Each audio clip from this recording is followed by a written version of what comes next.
അപ്പൊ ഇന്നൊരു പാനിപൂരി ആയാലോ? നമ്മുടെ ഫാമിലിയൊക്കെ ഉള്ളപ്പോൾ എന്തെങ്കിലും ഉണ്ടാക്കുന്ന നല്ല രസമുള്ള ഒരു പരിപാടിയല്ലേ. അങ്ങനെ ഞങ്ങൾ ഉണ്ടാക്കിയ പ്ലാനാണ് നമുക്കെന്നാ പാനിപൂരി ഉണ്ടാക്കുക. പെട്ടെന്നെടുത്ത പ്ലാനാണ്. ഞങ്ങൾ ഷടപടിയും സാധനങ്ങളൊക്കെ പറക്കിക്കൂട്ടി കുക്കിംഗ് ഇങ്ങോട്ട് സ്റ്റാർട്ട് ചെയ്തു. ആദ്യം തന്നെ നമ്മൾ അതിൻ്റെ സ്പൈസി ഡിപ്പ് ഉണ്ടാക്കി.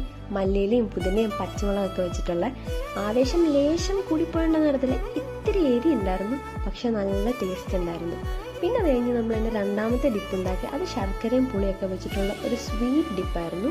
ഇതിലൊക്കെ ചാട്ട് മസാല കുറച്ച് ചേർക്കുമ്പോഴാണ് ശരിക്കും ആ പാനിപൂരിയുടെ കഴിക്കുന്നതിൻ്റെ ഒരു ഫീൽ കിട്ടുന്നത്. പിന്നെ നമുക്ക് കാണാൻ ഭയങ്കര ഇഷ്ടമുള്ളൊരു പാർട്ടാണ് നല്ല ചൂടെണ്ണയിൽ പപ്പടം ഇങ്ങനെ ഇടുമ്പോൾ അതിങ്ങനെ തന്നെ തിളച്ച് പൊള്ളി വരുന്ന കാണാൻ എന്തോ ഒരു ഭംഗി. ഇനിയാണ് എൻ്റെ മെയിൻ പാർട്ട്. ആ പപ്പടം എല്ലാം പൊട്ടിച്ച് അതിനകത്ത് ഫില്ലിങ് ഒക്കെ നിറച്ച് ഡിപ്പ് സെറ്റാക്കി വെക്കലായിരുന്നു. ഞാൻ അതെല്ലാം സെറ്റാക്കി റെഡിയാക്കി വെച്ചു. സത്യം പറഞ്ഞാൽ എനിക്കത് വെച്ചതേ ഓർമ്മയുള്ളൂ. അത് ഏത് വഴിക്കൂടെ പോയി എന്നറിയില്ല. കാരണം ഞങ്ങളൊക്കെ ചന്നം പിന്നെ അത് പറക്കി കഴിച്ച്. അതുകൊണ്ട് മര്യാദയ്ക്ക് എനിക്കൊരു വീഡിയോ പോലും എടുക്കാൻ പറ്റിയില്ല.